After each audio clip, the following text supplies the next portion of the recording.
pumunta nga kami sa Fusion Alley para mag 500 pesos challenge kasi wala tayong pera. Ayan, tingin-tingin mo na yung lola nyo na unemployed. Akala mo naman talaga eh.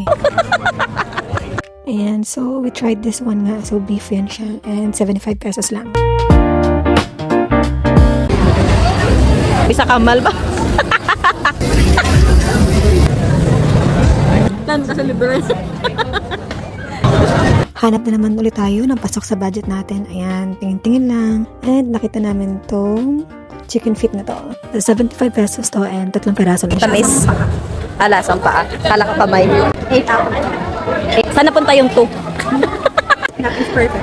La, sulit lang sa bayad. Oh, mahal na gasolina. Lasang paa. Siyempre, di pwedeng hindi try itong omelet baldak na to. Ayan, so may sausage yan siya guys sa loob. And it's 200 pesos. At ayun nga, nakahanap kami ng pwesto kasi pagoda na talaga yung lola nyo. Diba, tamang lafang lang sila. Akala mo talaga, ayan, imut-imut mo na yung lola nyo galing Japan. Charot. Yeah, guys, so itong sasarap ng food dito actually, pero budget planning kami. So, paano yung vegan? Tapos pumunta ka sa kainan.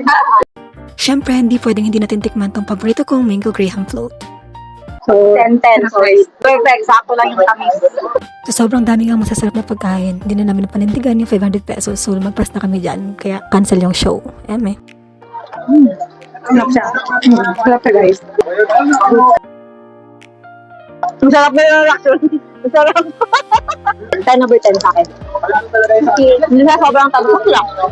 Ayun guys, so 500 pesos challenge, gone wrong. Hindi pa hindi gone kasi sobrang dahil masasarap talaga dito. 1 month of being unemployed. This is the life after.